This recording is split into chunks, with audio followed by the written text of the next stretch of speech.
the CARES Act tax credits. Nobody's talking about this. I don't know why nobody is talking about.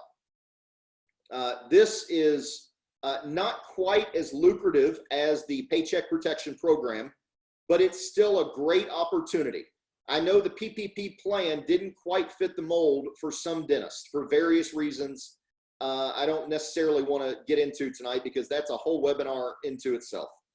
If you want to learn more about PPP, you can look at last Wednesday's or the Wednesday before that, where we spent probably a half hour each week talking about the PPP, the SBA Paycheck Protection Program.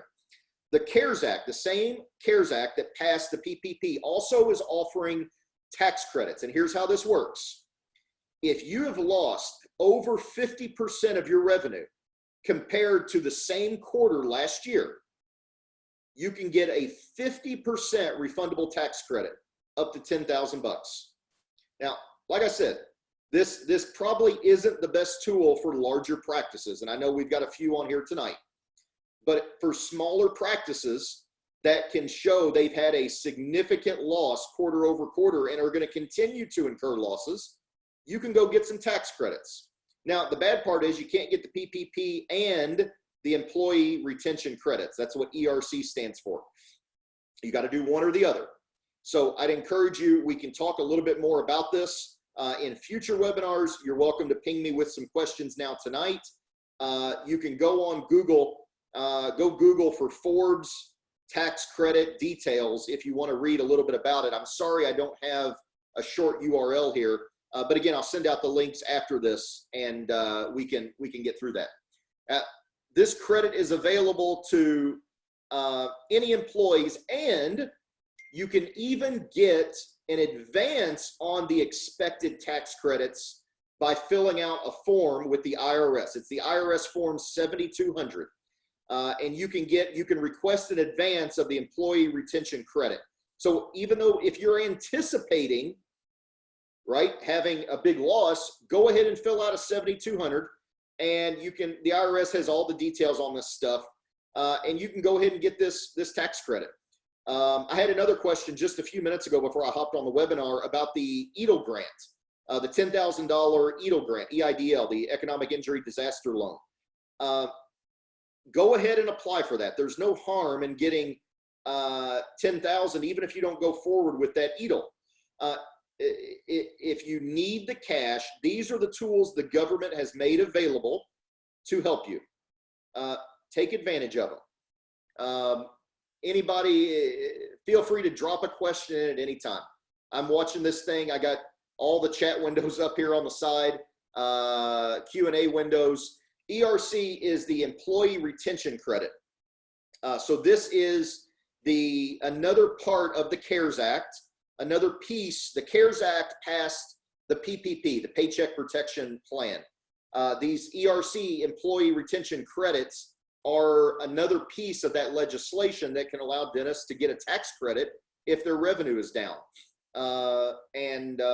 Unfortunately, they have stipulated right now that you can't get the PPP and the ERC. That may change. Right now, everything's changing so fast. I almost feel like a once a week webinar may not be often enough, but at the same time, I think that's the consistency we're going to stick to, just because there's so much volume of information to try to sift through and get the good stuff. How do we apply for the CARES Act ERC? You can visit, to get the ERC, you can go to the IRS website, download the IRS form 7200, and then send that in with your payroll, or if you use ADP or somebody like that, they can help you get that filed. But it's the IRS form 7200. You can get an advance on the employee retention credits. The other side of this, the SBA loan. Here we go. We got a question about that. I applied for the EIDL on 3/30. Many of my friends also applied. We've not got the 10K yet. Has anybody got the 10K to your knowledge? Unfortunately not. I have not heard of anybody getting this yet. I do know this. We have a number of doctors that do have confirmation numbers from the SBA that their PPP loan has been accepted. We had some verbal confirmations today that their loan had been approved. I have not seen funding come through yet. So I know the SBA promised same-day funding. I'm not seeing that yet. I would love to report that to you, and as soon as I see it, I will. But I'm not seeing that come through yet. So no, I've not seen the 10K yet. Now I have read DMD that in some of the Facebook groups and email lists and things that I'm in, I have heard of dentists getting that 10K grant, the EDL grant advance. So there are people claiming to get it. I just don't have firsthand information of that. If you don't know yet, the PPP program that was due to go live Friday morning, they changed the application Friday at 1 a.m. So if you downloaded the application already before last Friday, you need to go download it again. It's a whole new application. If you've already filed it, then your bank or your institution's probably already taken care of it. They released new guidelines. They have released two, not one, but two new sets of guidelines this week regarding the calculation of the payroll. It can include 401k or it doesn't include federal taxes. I mean, they're flipping, flopping back and forth like a fish on land. And this is to be expected from a program of this size launched with this speed. They even released guidance for those people that had already submitted PPP paperwork that said, hey, if we changed our guidance, don't worry, don't refile, we'll fix it at the back end. And this thing, they're trying to move this forward as much as possible. Anonymous, WF has maxed out the PPP loan. Now what? I called a few other banks, no luck.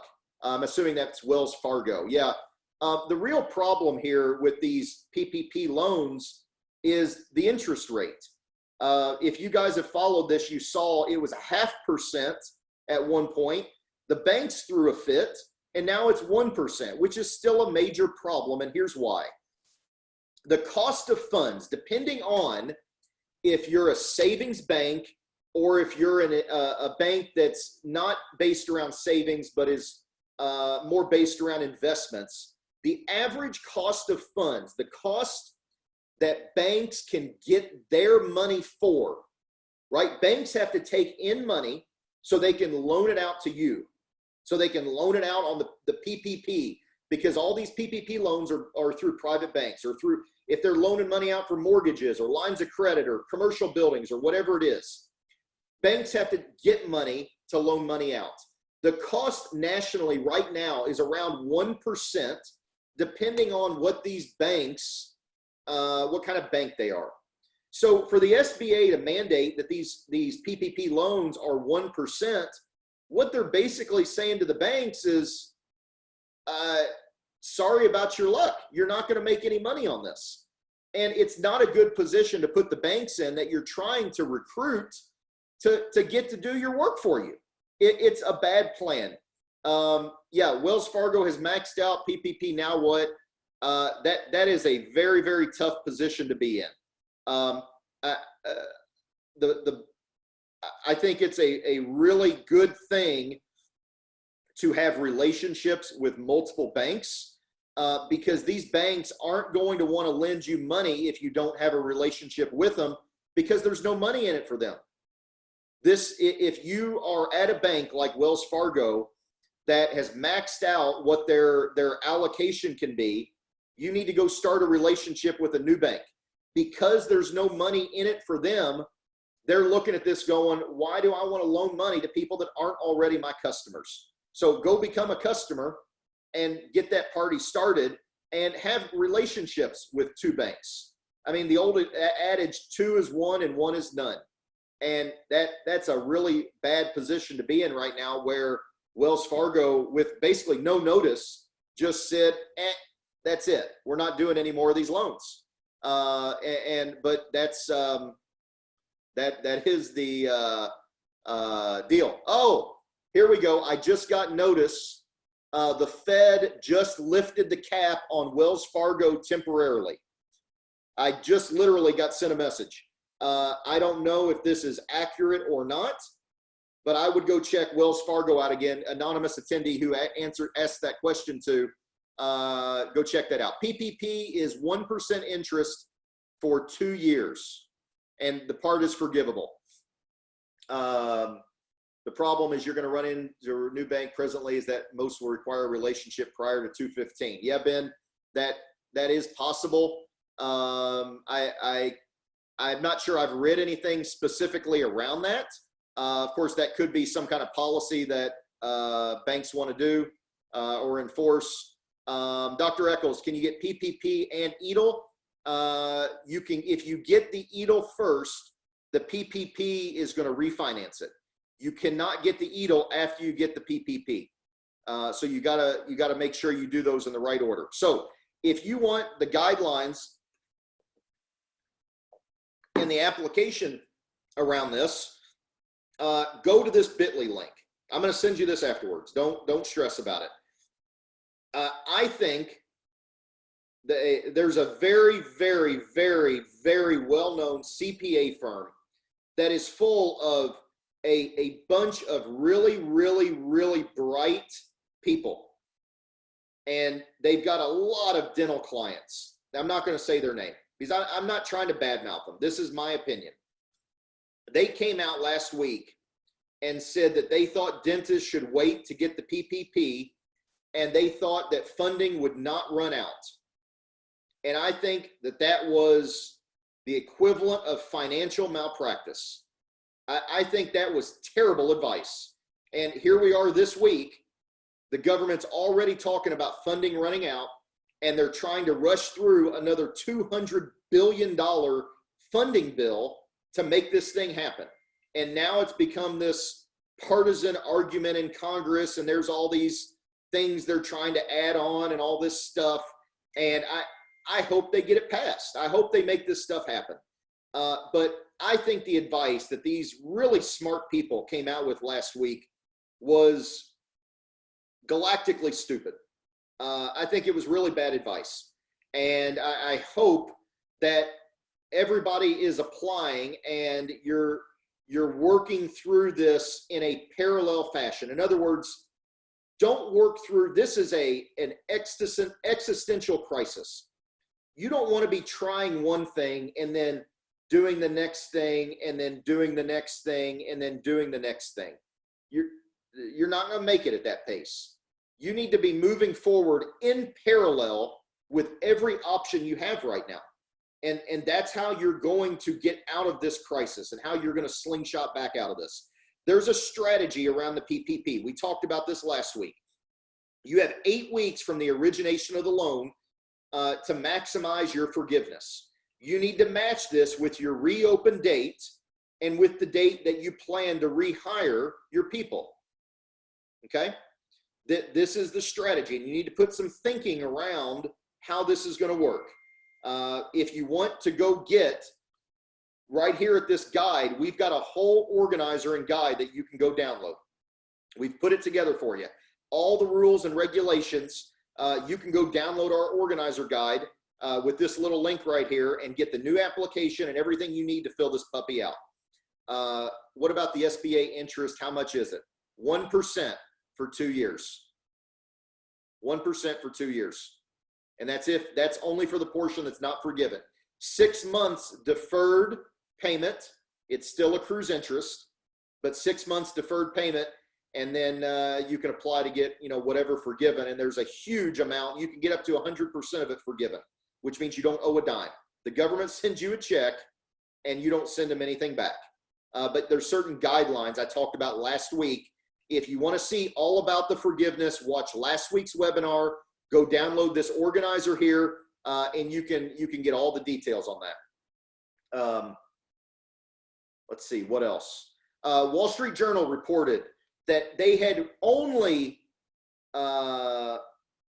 Bank of America, if I'm remembering right, Bank of America on Friday already had $38 billion worth of loan requests. One bank in one day had 38 of $330 billion already requested. 12% of all this money is already flying out the door.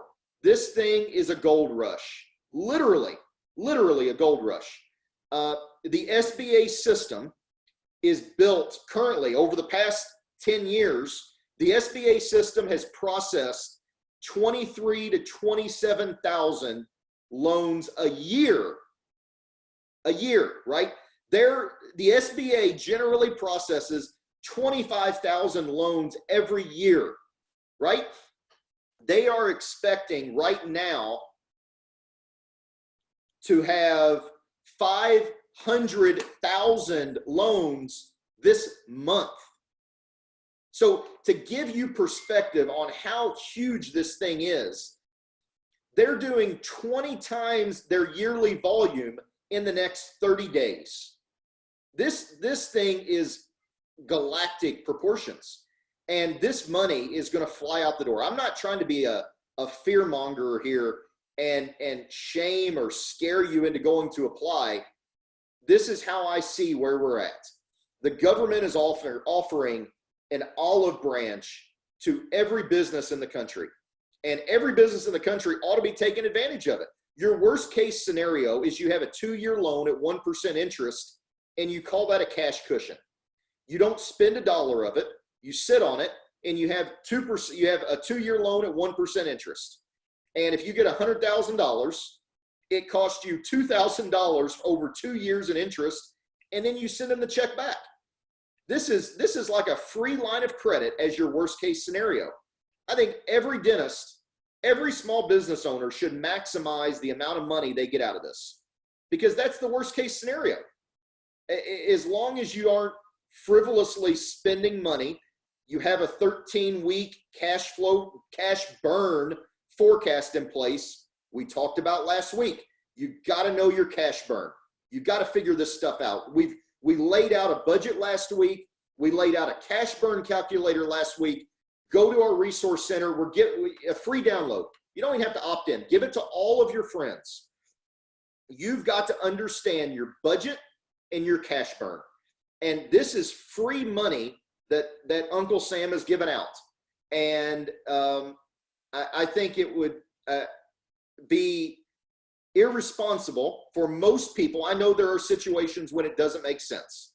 I'm not saying this thing's for everybody. For the majority of people, in my view, it's irresponsible if you don't go take advantage of this money. SBA just yesterday sent out 28 updated rules that banks are having to conform to. This thing, they are building this plane while they fly it. And while it's in the air, they're trying to figure out where they need to build the airport so it can land. The government has never done something so big, so fast in its life. This is really an incredible feat.